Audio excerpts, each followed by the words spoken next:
Hello, everybody. I'm just waiting a few moments for people to join in. And I'm just looking to see if there's a way for me to share this more directly on Facebook. And I'm also going to do a little bit of fiddling with the height of things. Hold on a minute here. Thank you for your understanding.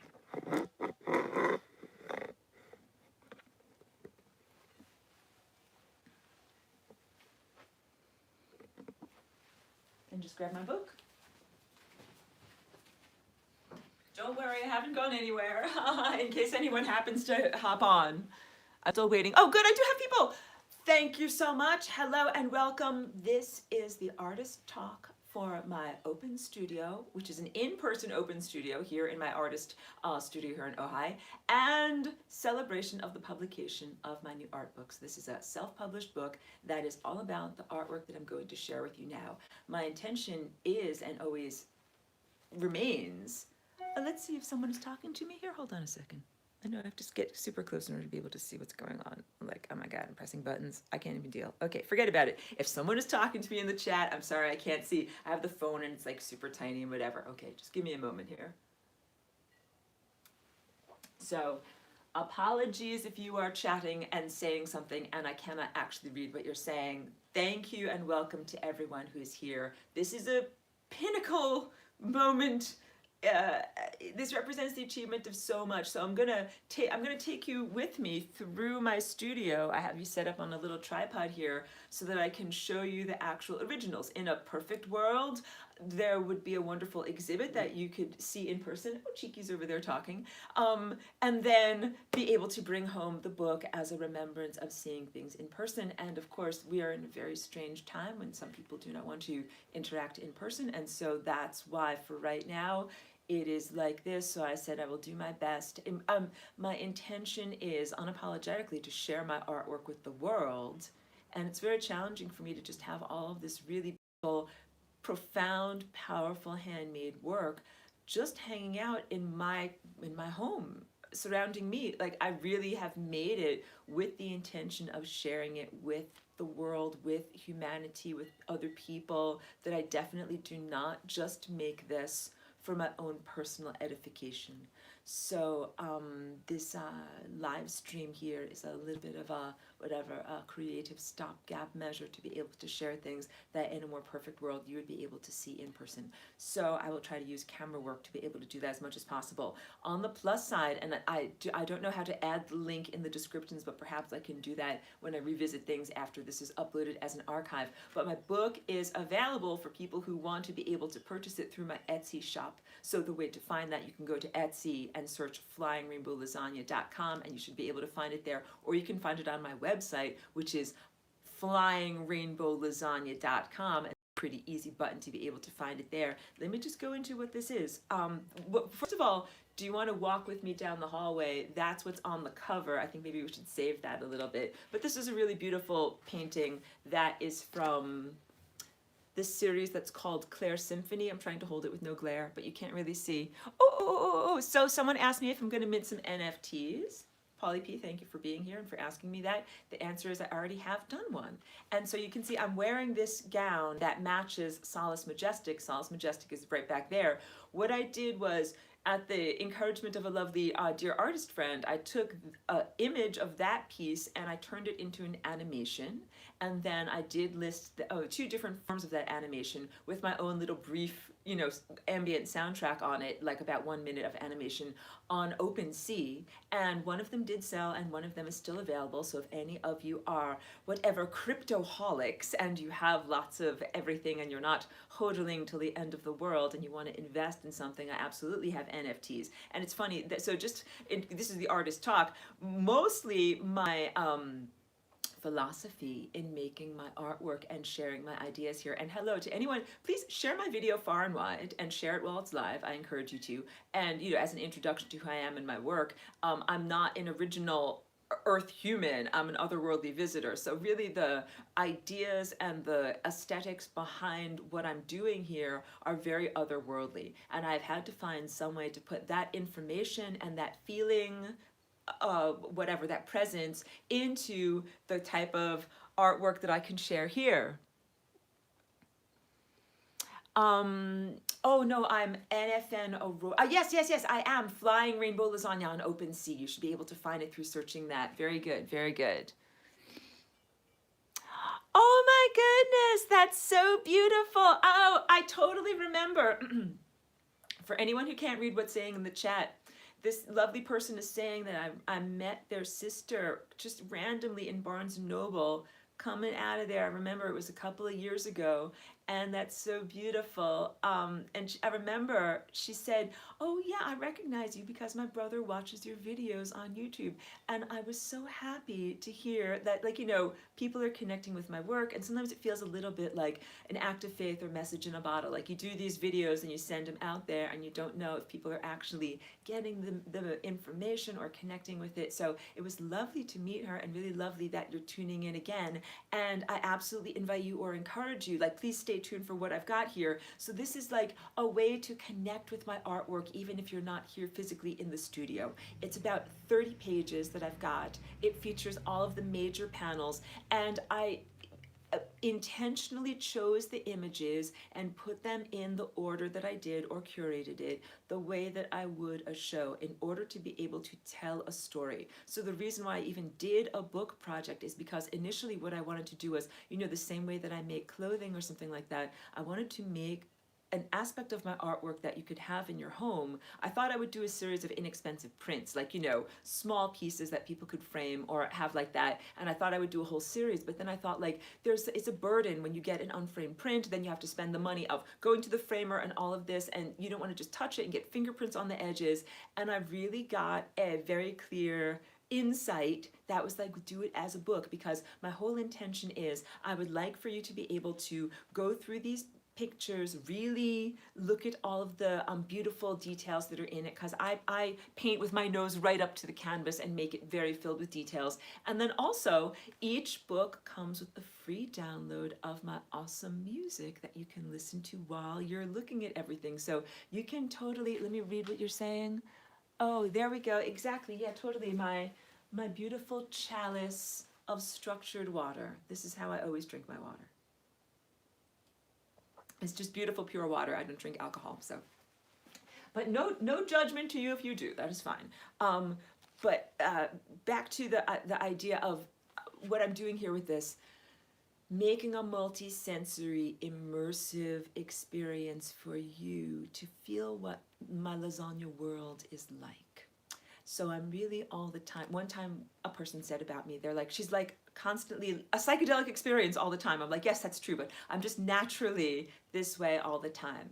So here in my home, if you were here visiting my studio, you would see there's just color and painting and artwork everywhere. It's totally every aspect of my life. It's the main focus of what I do every day, and also doing my music too, that I'm pretty much doing that from the moment I get up until I'm too exhausted to work at the end of the day. And that it's a very happy, fun, and uplifting world, intentionally in response to the very dysfunctional and whatever poorly structured and ugly, unimpressive aspects of this world. No offense to humans that live here. I know when I've spoken with humans, when I've been critical of the culture here, they're like, yeah, like, we're not exactly proud of a lot of this stuff too. So it's definitely time for rewiring and restructuring, and that's literally my reason for beingness here. So I'm Aurora, I'm an otherworldly visitor, or also known as a walk-in, and I came in here through, where's my little sculpture, my flying rainbow lasagna sculpture?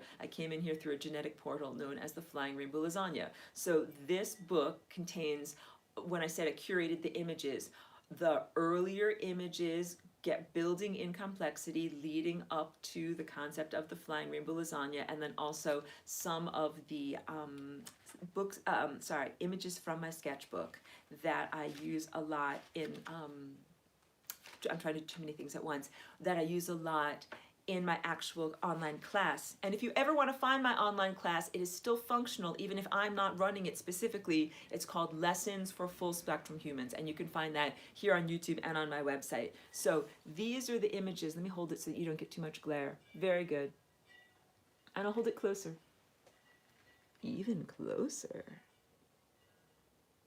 Thank you so much. Thank you to everyone who's here and who's watching, because now I'm close enough I can actually see the viewer count. So these are some relatively informal sketches in terms of, artistic whatever time put into them, but I feel like they are very worthy images of including because they have a lot of information in there. So as I bring you through my little tour here, the intention behind my artwork, I struggle with the word sometimes, why I make this, it's about more than my personal expression or my personal edification, although that is important too. This is about information, that I really came here like a crystal or like a CD or something like that. Like the information is imprinted inside of me.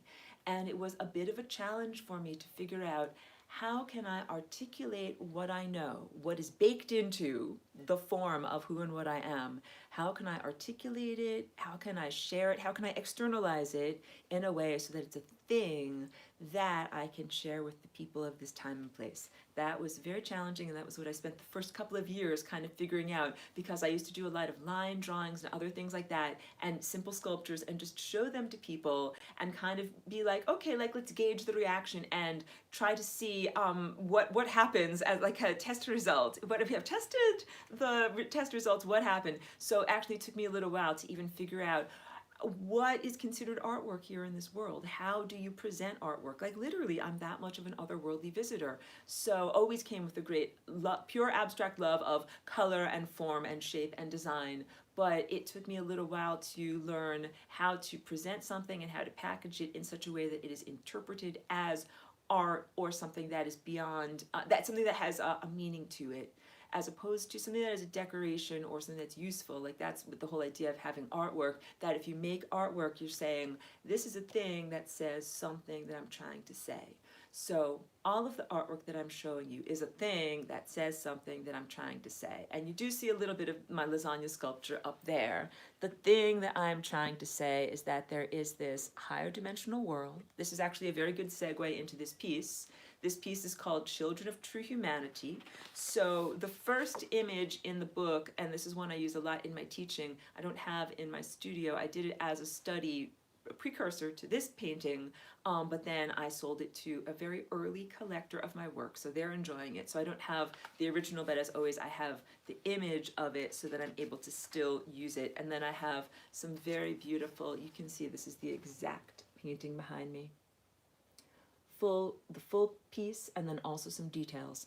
And the reason why I do this is, here you can see in a generality, like it's on a video, like a lot of people have seen my work in general in the background, but not actually seen the details. If you are able to buy a copy of this book, then you can actually really see the details. All of the work that I make, like a painting can take a year to do, because, how can I say it, I'm very accurate. That you could literally take calipers and measure a painting and be able to determine the accuracy of this language that I'm presenting to humanity. So it's jam-packed is what I'm trying to say. And let me, without too much jiggle-jaggling, I'll take you off the stand and turn you around. Oh, I'm already doing something. I don't know what I'm doing here, guys. Let's see if I can turn you around so that you can see. Oh, Cheeky's got something to say. Good, good, good, good, good, good. Cheeky's always like, oh, do I get to be a part of? Oh, I just dumped over my water, but everything is fine. Don't worry, everyone is fine. Focusing here on some of the human or anthropomorphic figures that are interwoven with the abstract energy field. And this is even a simplification of the energy field. I didn't put in all of the layers because sometimes it's necessary to even like have some empty space in a song so you can even hear what's going on. And I'm going to go even closer so that you can see these are these lovely raised dimensional kind of dots. They look almost like metal nail heads or something like that. And I use those as a trope or a meme throughout my work to represent like dots of energy. And you can also see shining in the light over here, my paintings all have this very glossy, impressive surface. And it is achieved, yeah, someone is asking, is that how it is where you come from? Thank you, Lita. That is exactly what this is. It's a static image, but of course, the experience of being there is of being submerged in something that moves and flows and has a lot of inner luminescence. So I'm using essentially, dead paint. It's not like these aren't LED lights in front of us. These are just pigments. So I had to figure out some way to use non-moving, like static objects that are just these pigments to make it appear or approximate or give the feeling of the place that I come from, that is a very bustling, energetic realm that has a lot going on. And I'm just trying to be a little bit smooth on my camera and move back here. So you can see there's actually several different anthropomorphic figures, and they all fit together like shoulder to shoulder in this beautiful way. And I'll just go in a little bit closer so you can see. And then these are the beautiful chakras or energy centers. While I've got you in this camera angle, I just want to go over one. We're skipping the order of the book, but it's just so convenient to be able to show you. I want to swing you over to Solus Majestic, which is this one over here. It's the same print that was on my gown and that I made into the NFT. And you can see this has a really, really rich surface that is so bubbly. And I'm just leaning a little bit closer here. It is so like candy coated. I did all of these intentionally in this painting, emphasized this wonderful texture that I'm able to achieve with this paint thickener that I use. And to me, look, they really do look like candies. I'm trying to get closer so you can see. Like they look like Skittles, like tasting the rainbow of fruit flavor. And people often, they associate this with candy, with positivity. I think that's a good thing. And the extreme brightness and colorfulness of it. The lighting in here is just a little bit strange right now. It's overwhelming my camera, making it a little bit hard to see. But you can also see all of the detail that's on the surface from that shininess. So each little aspect of this painting is painted individually. It's not like I painted a giant area red and then painted a lighter color on top of it and another color on top of that. I really paint, just up to the edge. First, I do an extensive line drawing. Before I even do a line drawing, I do a pencil drawing on a different piece of paper. So I do a lot of drawings first to figure out how this is even going to look. And I do color studies with colored pencils. Then I do the actual drawing with physical ink. Then I fill it in. And this painting that I'm sharing with you right now literally took about a year to paint. And that was a year like working on it every day, exactly the same way I would work on any job or any project. So it represents an enormous amount of creative energy and focus. And my intention was just to make it the most, like I said, lavishly textured, lush surface that I could achieve. And I think that I did a really good job with that. And this is also, again, I'm skipping to the end of the book. Oh, thank you, Mimi. Thank you so much for your beautiful comment, appreciating this. This is the beginning of when I started to explore some new complex patterns. And this is a supernumerary rainbow. So if we go up to the middle here, and you should be able to see, oh, thank you, Secrets. I'm going to count out the rainbow with you. You can see my finger over here. Red, orange, yellow, green, blue, indigo, violet. But then look, there's more. Green, blue, indigo, violet. That is called a supernumerary rainbow. And it's actually something that exists in the physical world. Sometimes you might see a rainbow that has even more colors up above, or quote unquote inside of the purple, and that's supernumerary. And it comes from, some of the phenomenon of light waves, basically light harmonics. That with these paintings, what I'm exploring is light harmonics. And that I had gotten to a level of complexity here where I explored the overlapping of two light harmonics. Let me swing you over. Again, I'm out of order of the book. I don't want to give you dizziness, but I'm in order in terms of the harmonics. So these two paintings on the left is supernumerary 1, And on the right is supernumerary 2. And then you can also see all of my music set up over here where I do. So I play my beautiful music while I'm looking into the beautiful cosmic world over here. Both of these paintings have the same skeleton or basic structure. And the structure is made on 3 overlapping octaves. So, and this you will also recognize from a lot of my clothing, and I'm having kind of like an informal clothing sale right now too, but you can always find my clothing on Etsy. So now I'm trying to slowly go on in. Let's count out the rainbow. Red, orange, yellow, green, blue, indigo, violet, green, blue, indigo, violet, green, blue, indigo, violet. So this is 3 overlapping octaves. And it gets very exciting to me when I start overlapping all these octaves. Let's say new and exciting sounds come out, but it's not sounds with my ears, it's sounds with my eyes, because now I do a lot of music though. But it's very experimental. That's why I did 2 different versions of this painting, because as soon as I did that exploration of that basic idea, what happens if I overlap 3 visual octaves, then all these new patterns came out. And so I explored 2 different ways of enjoying these 2 different patterns. Now, I'm going to move over here. This is actually going along more with the book. This painting over here is called Vessel. First, I should show it to you. Then I should get the book and show you. Because here in this lighting, you can't see the Merkaba shapes as much as you can in if the light comes in from the side like it would in an afternoon. So hold on one moment. Let's see if there's a good way for me to kind of hold this so that you can see this while I go and get that book. There you go. All right, but you know something though? I'm going to hold you up with an avocado. I don't want you to fall. There you go. I'm holding you up with an avocado. Hold on one second, guys.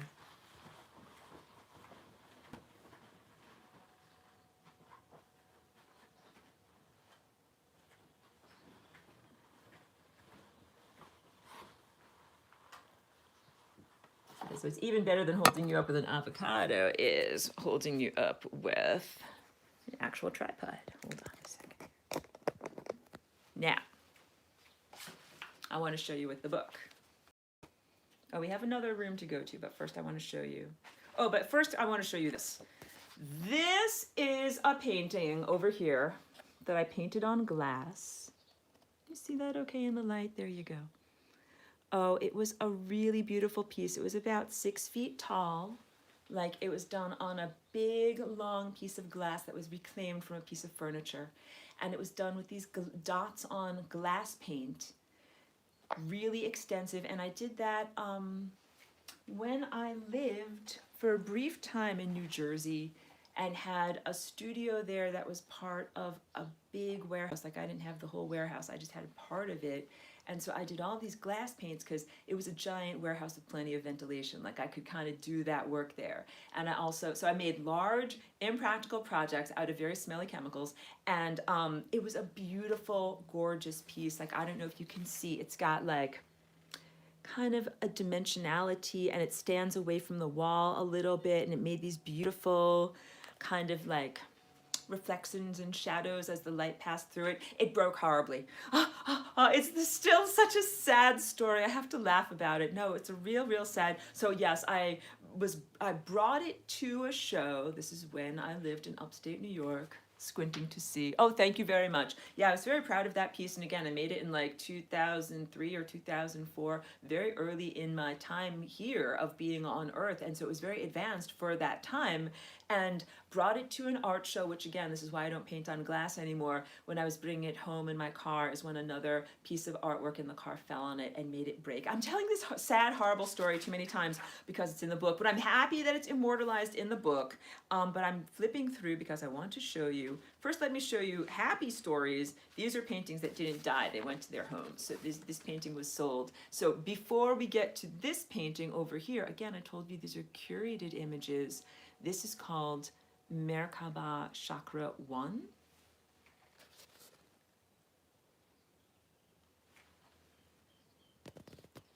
And I do not have the original because I said the original is in Northern California right now. And then you can see the beautiful cameras doing funny things right now with lighting.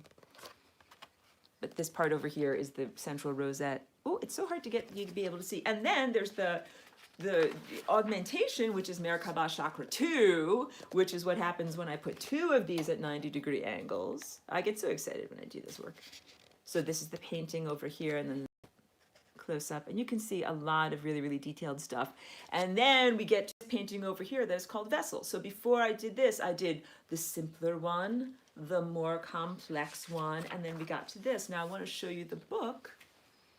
Oh no, I'm totally by hand. So Green Ray, thank you for that question. I should make that really, really clear.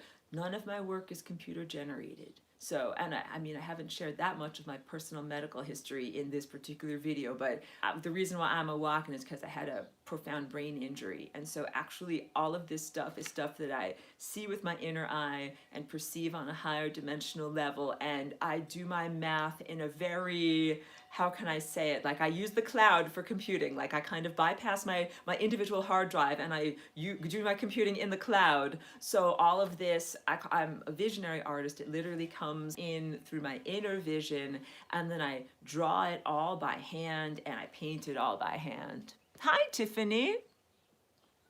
Oh, thank you. Thank you for what you said. Thank you so much.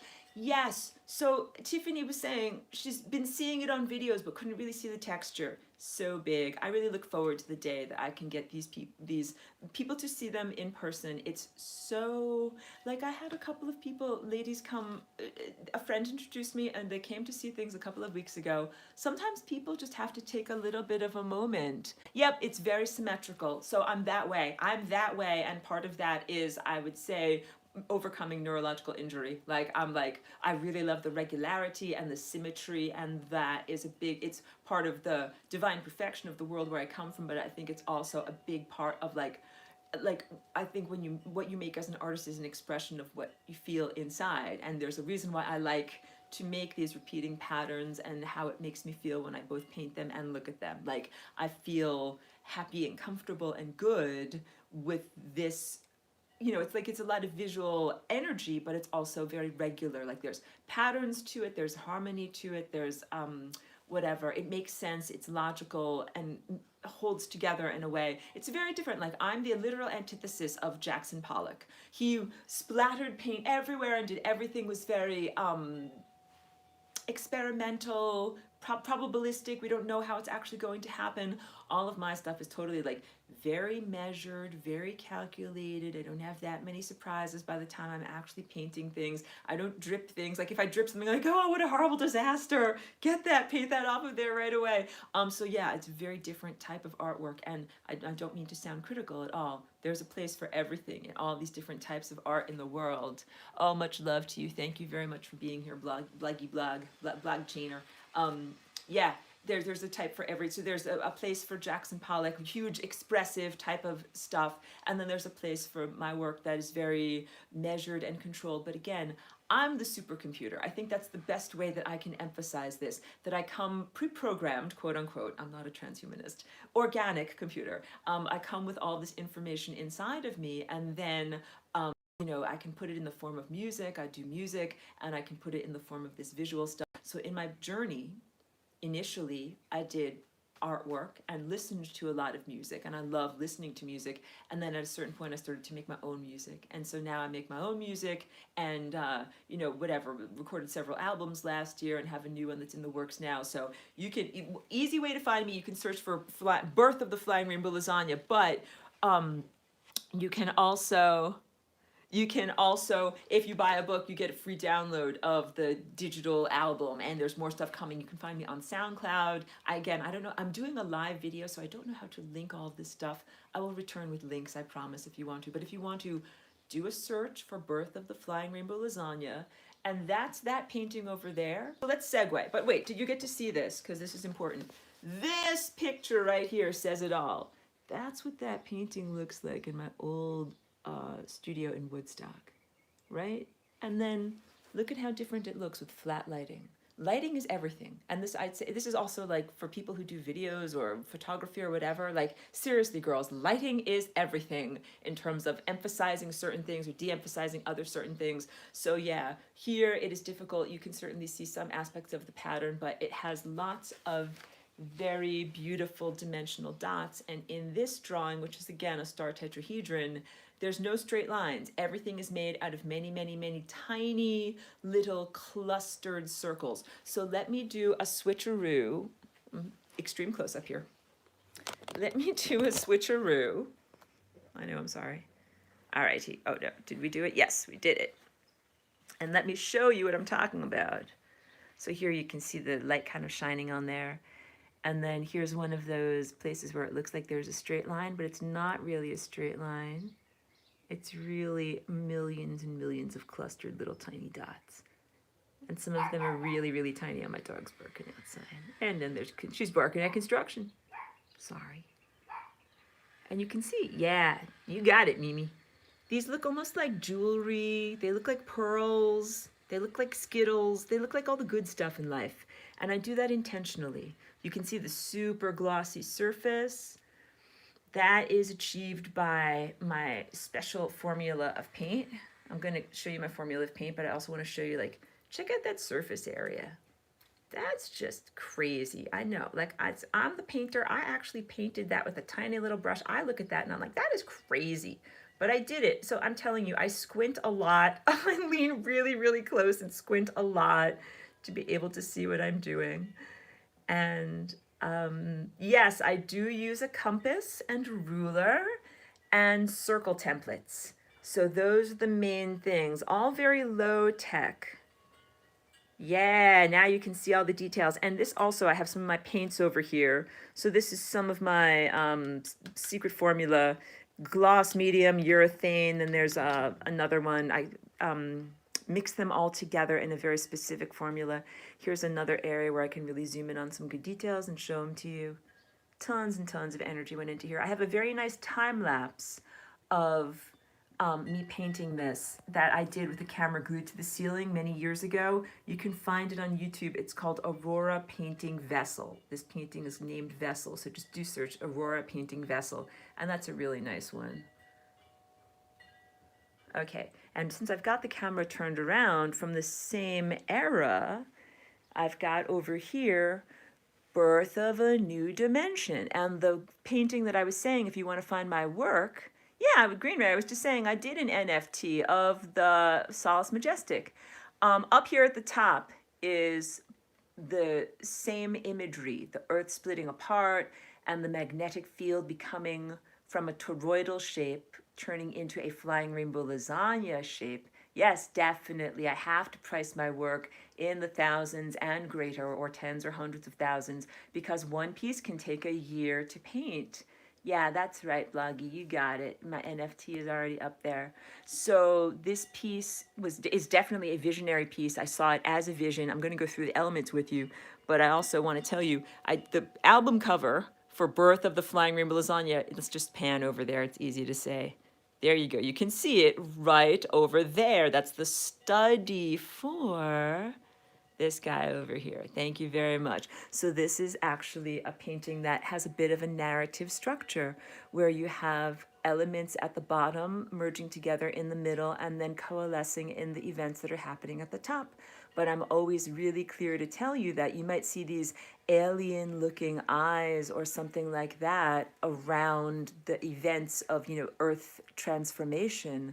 But I'm always telling you guys, it's not that the aliens are making this happen. Like, this is meant to be like they're certainly observing, part of the whole scene, they're part of the whole fabric, but I don't want anybody to give them undue credit to say that they're making this happen. That this event here, this spontaneous lasagnification, it happens because of the earth and the sun and humanity and willpower and inner power. It doesn't happen because an alien waves its magic wand, is what I'm trying to say. So over here, this is really, really nice. I like this part a lot. You have a twin Merkaba. So I hope you can see like a double star tetrahedron. And then, yeah, put together, you've got a male and a female figure. And then I hope if I zoom in enough, you can see they're holding hands. And then you can also see there's a beautiful crystal embedded right above where they're holding hands in the painting. And this is not meant to be any kind of like a twin flame psyop, like unhealthy relationship, codependency, narcissism type of thing. This is meant to be really more of like cosmic male, cosmic female. I always include the balance of both male and female presence in what I'm trying to depict in this abstract world, is what I'm trying to say. So this is not necessarily about like finding a boyfriend or a girlfriend on Tinder. Thank you very much, bloggy blog. And I have down here at the left and right, you know, I have those chakras that are there without the figure. Then I have the figures here. Then merging going up, you can see here's an octahedron. And the two figures are kind of coming together. And then there's a total merging into this central figure here. But then there is an emergence out of there. And then these events over here. And, you know, it's always something that I would encourage someone to interpret it in the way that you want to interpret it. But I'm very intentional with my artwork that it is not misinterpreted to say that I'm like condoning alien interference or worship or something like that. Let me swing you around and show you what's up above my little kitchen table here. Not this picture of Cheeky, my dog, but this is a picture of my friend did of my dog too. Everybody knows I love rainbows. This picture over here, let me get some, here we go. If I go in at the side, then you can really see not only the details, because this one goes down to super, super, super fine details. I did this for a math art conference, and this is also the centerfold of my beautiful new book. So you can really see like, wow, check that out. These dots were so tiny and they took me so long to do, and I was complaining inwardly the whole time. I was grumbling so much. I was like, why am I making myself do this project? Oh, thank you, Kimmy. Thank you very much. You know, like, I don't know if you have ever had that experience when you say, oh, this sounds like a good project. I'll do this. And you start getting going on it. And then like whatever, after several weeks of laboring away, you're like, oh my God, why did I choose this? Why did I make myself do this? This is so whatever, laborious, tedious, taking so long. But then when I finished it, I really liked it and I thought the results were worth it. So grumbling the whole way, maybe it's like going to the gym. You're like, why am I doing this? It's so crappy. But then you're like, oh, I feel fantastic. It was worth it the whole time. Wait. I'm just flipping through. Here, centerfold. The centerfold. I want to go like, you know, like opening up the very sexy centerfold of my painting. There we go. Yeah, so I held the camera right up so that you could see all the details, and I think that's important. Let's see if there's one more in or any more in here, because I want to bring you through to, oh, you got a question. Oh, that she's mentioning Hilma of Klimt. Wonderful. Hilma, she's asking about my inspiration. Let's move to the other room and I'll answer your question. It went by fast. Sorry, and I'm walking and talking. Hold on a second. Thank you. Hold on a second. Oops. Very much. So she mentioned Hilda A.F. Klimt. This is, I know my lighting's not great. This is a woman from maybe 100 years ago. She didn't really show in her time and has shown now. In fact, I don't know if she had a provision that she didn't want her work shown in her time, but very beautiful visionary work, painted large, and also, thank you so much for appreciating that painting. She also did a lot of work using spectrums and rainbows, and I think she definitely counts as a visionary. I'm honored to be in the same breath as her. I definitely want my work shown in my lifetime. I'm like, oh my God, no, please don't wait till I die. And also, yeah, the work that I do comes from a similar direction. Like, it's not like I'm trying to impress an art historian or do something that is like Rembrandt. It comes from a different direction. I love and respect the art that is part of Earth's, you know, Earth's already established pantheon of what is art and what is important to the people culturally here. But again, I'm not trying to make something that looks like, you know, something from the Grecian marbles or something from the Sistine Chapel. I'm trying to make something that comes from my world, my specialness, but put it in a language that can be appreciated here. So a lot of what I'm doing, I'm working with color. And in this painting, so this is again, a bit earlier in the book. This is called Ascension 2012. I know right now the camera does weird things with lighting. You can't see me, but don't worry, you can still hear me.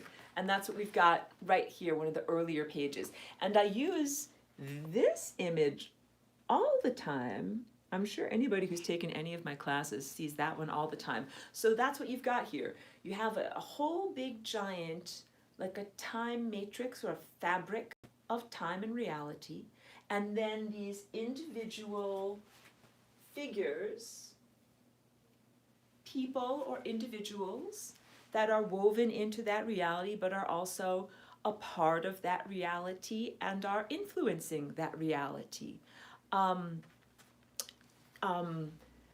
Okay, so this painting over here, like clearly I did studies for it first, and then when I was doing it, I intentionally put into it these types of illusions that's called peripheral drift illusion. So it's called rotating snakes also. These areas, they tend to go like this, especially when you're here in person, especially if you're looking at them through your peripheral vision. So if you're standing like here and you're looking ahead and the painting is over there, it looks like the painting is moving. And I do this on purpose. So I know it used to be a really funny thing, like people would come and visit my physical studio and they would be like, is that painting moving?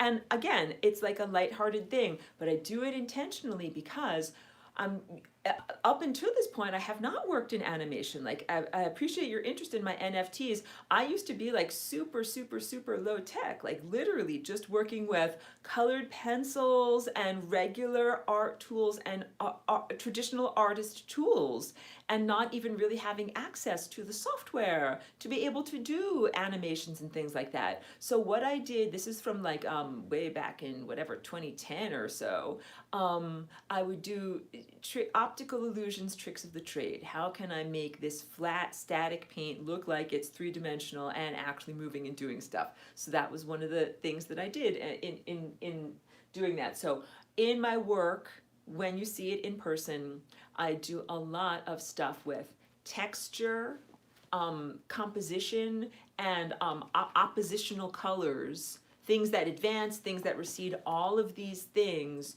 to make it look like the paintings are moving when they are actually static objects and they're actually not moving. Let me look in the book and see if I have anything else in this room that I need to share with you. A couple of others in the other room. Yeah, that's in the other room. Let me show you this because I didn't get to show you this in the book. Wait, let's move this so that maybe you can see better. This is that very pretty little part where the two figures are holding hands. And you can see how nice it looks when the light kind of is coming across in the afternoon. This is a really good picture. This piece is not in the book, but you get to see it right now. And oh, thank you so much. Of course, Mimi, of course. You know, so this is a good piece, but you know, the reason why I didn't feel that it was essential to put it in here, you can see it doesn't have some of the same human figures and calibrations that a lot of these pieces in here do. So I just felt like if I only got a chance to choose certain pieces, what are the ones that say the most important things? And that's what I put into this particular book. Now, this is another one that also is with a collector in Northern California, but I include it because it's very accurate in terms of showing what the human energy field is shaped like. So that's the original, and then here's this, and I use this in my class all the time. So I don't have those in my studio to show you. And I have already shown you the other ones that are over there. This one was a work in progress, but I think sometimes it's easier for you to see what's going on without all of the colors added to it. Sometimes, again, like it can be visually overwhelming when there's all this stuff. It's like, there's too much to look at. So sometimes when it's just simplified like this, it's just a lot easier to see, like, oh, that's the way all of those things fit together. And this, I have it, but just not here in this room. This is a scratch board, or like an etching. It's actually quite small, but I was able to get really good details on there. And then I already showed you the sketches that are at the end of here. Let me show you one more thing in the other room, just walk you one more thing on the other room. And also, like I said, I'm having a relatively informal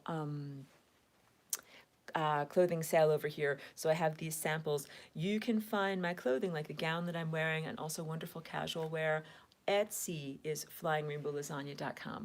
But now, oh, I'm sorry, I'm scratching the camera around. This is from what's on the cover. Let's see if we can get the lighting a little bit better than it is so that you can see what I'm doing here. So just as I shared with you, going from 2 octaves in Solus Majestic up to 3 octaves in supernumerary. This one, well, we'll just leave it right as it is. This one I have 5 octaves. So I'll count it out for you.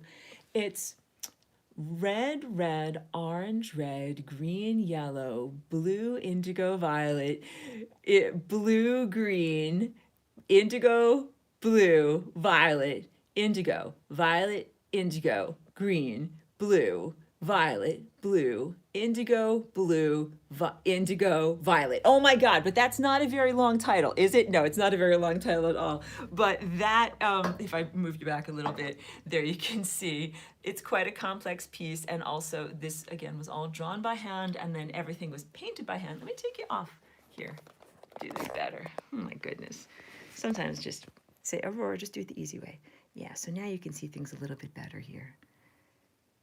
And I did not paint completely over the gesso, which is like the white background. So I just painted the lines on top of a white background. And then I don't know if you can see it in this lighting, but it's a very lovely effect of glossy lines on a matte background. And the lines are quite dimensional too. They remind me of cake icing. I put a lot of like cake icing and candy type of stuff into my artwork. This painting took a year to paint. It was very extensive, and it is only one portion of the series I'm calling Claire Symphony. Just standing up here. Oops. So this is panel 1. I'm in my hallway here. I don't have that much room. Panel 1 of Claire Symphony, and that's what's on the front and back cover of the book. But then we also have over here, this is the line drawing for the full panel with, I will do all of the colorings, like not just lines, so that will be fully colored in. But I like it as just a black and white. I might leave it as just a black and white. But then this is the one that is my current work in progress. That's part of that same Claire Symphony. And I've only just gotten up to yellow. So I have quite a lot left to go, but then this one is also going to be filled in all the way. But this one is not the full Megillah. It's a simplification. So, because sometimes I take stuff out, like I said, to simplify it so that you can even see what's going on. Let me lean back a little bit more. In terms of, you see these beautiful like airy spaces. There's like airy spaces here, breathing room. There's beautiful breathing room that happens when you take out the extraneous notes. So I do that a lot in my sound editing too, when I'm putting together when I'm putting together a song. I make these songs that are like, it's just too much going on with your ears, and then at a certain point you have to be like, okay, you have to take some stuff out so it doesn't sound like an assault on your ears. Before we wrap up, this is Birth of the Flying Rainbow Lasagna, and this is the actual Flying Rainbow Lasagna, and those are also featured in the book. Blogchain says, could you tell us about the tones, gradients of your colors, and how is the logic and how they mix with one another? Absolutely. So every single one of these colors, like red, orange, yellow, green, blue, indigo, and violet, each color corresponds with a layer of reality. And those layers of reality have different levels of energetic density. Energy flows through them according to a syntax. The same way that a computer has like computer programming syntax, but I don't say that the cosmos is a computer, but just understand that there's like an internal consistency and a logic, which is just like if you have any kind of a language. So what I'm painting here, this is all essentially a cosmic language. And I need to drink my water, sorry. That's why I'm standing up, like looking for my water that I dumped over before. It's a cosmic language, and it's the language that I speak in a higher dimensional sense, and that also I am introducing or encouraging to the people here it's a language that is also embedded in the form of your body. Like it is not something that's, hold on a sec. It's not something that I just made up or that is only relevant to me. The reason why I wouldn't say I'm obsessed, but I'm particular about making these calibrations correct is because there's a real language going on here. Like I don't want to be just making something up, or how can I'm trying to think of the right words. Not just fudging, or you know what I mean, like improvising. There's a very real music and a very real structure and form to what is going on in the cosmos, and I'm trying to represent it as accurately as I can. And I call myself a visionary artist for that reason, that it's my quote unquote job to see things with my inner vision and then paint it as accurately as I can. And that's what I've been doing for pretty much the 20 years that I've been here as a walk-in. But really, having access to painting materials and working seriously for about the past 15 years. So yes, I've always been trying to speak without words, which I find the words are very laborious, but wanting to speak with just pure color. And a big part of the language and the syntax is movement. So, again, I'm painting these paintings that are static and they're not moving, but you understand that in the inner world, the world of pure imagination, the world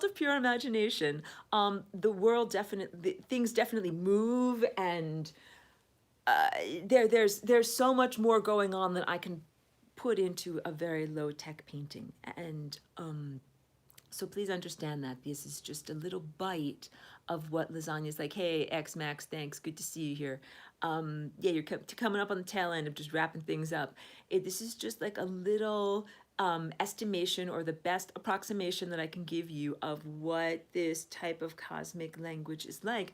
But it's very, it's not just my personal language. It is something it's like people in France speak French, and when you learn French, you can also communicate with them. So time beings, or galactic scale time beings, like this is the language at that level of life and experience and perception. So all of the information that I share is meant for the purposes of empowerment. Like when you learn about what your energy field is shaped like. And so I mean, if you wanted to do a deep delve, it's too much for me to just do in a fast trying to get a good lighting here, in a fast explanation to you. But yeah, I have a whole class actually to answer your question of what do all of these colors mean. Like I do initially, before I ever taught a class, I made these paintings and diagrams to be able to teach people what your energy field looks like, how you're connected to time, like all these things that are very personally significant to you and should be available to you so that you can guide your own journey. And then it became apparent to me that people needed more linguistic teaching than just being shown an image. Like you got to be told about it too. So then I articulated all this in the form of a class that's called Lessons for Full Spectrum Humans, and I taught that class for like 7 years. And I go through what are the chakras, what are the colors. Like if we look at these earlier pieces over my shoulder, these more simplified versions, these are what I was doing in order to just show and explore what the chakras, like the basic proportions of the red being the largest and then going all the way down. Sorry if I become inarticulate in the moment. But yeah, it's what I taught about in the class. And the reason why I teach the class, or why I made it available in this type of, let's say, a formal or academic type of presentation, is I think that humans have been preconditioned to accept information that comes to them in that sense. Like from school, you're used to having like, yes, a teacher is there, I will sit in my desk and listen. I feel like now we're in a different level of reality since about 2019 or 2020, and it's time to learn through experience and being immersed. Like not just having your French teacher in class say like attendez-vous class, we will learn about French, but to actually go to the country and be immersed in the experience and learn through that. So what I've taught people through my online class, it's still very valuable to learn the syntax in that way. But now I feel like it's important to get out of the classroom and get into the actual immersive experience of being in the otherworldly realm. It's a realm of pure energy or a higher dimensional realm. And in order to access it, you have to have your higher faculties, your eye of insight and so many other layers of your being like athletically cultivated to be able to do these things. And there's so much. Oh my God, where'd my drink go? Here we go. There's so much. I get a bit overwhelmed. But flying rainbow lasagna, and so I have all of these different sculptures. This one here, I think I showed you this one here rather informally. This one over here. Oh, School of Fish and Dolphins, beautiful. Yeah.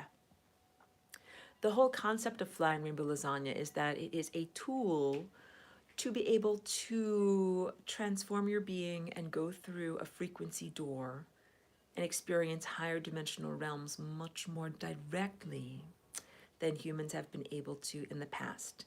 It's kind of the answer as to like, how come all this crappy crap has been happening and we can't do this and we can't do that? It's like, well, you've been stuck and now you don't have to be stuck anymore because there's a tool that you can use to jump up and over or jump out of the space fence, jump across the frequency bridge. There's solutions now. Yes, absolutely, bloggy blog.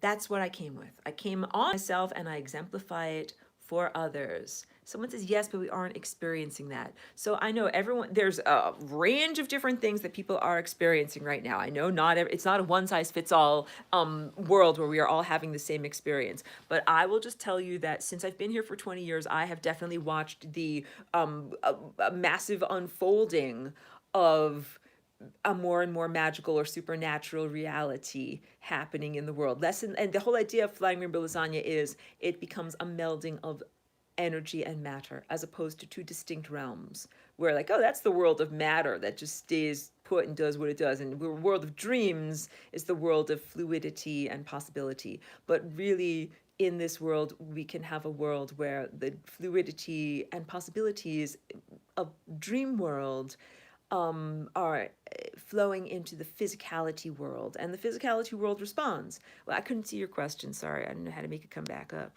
Oh, there we go. There we go. Oh, great question from Secrets of Sophicius. I don't know if I said it right. Secrets Man. Question is, do you leave individually or as a collective?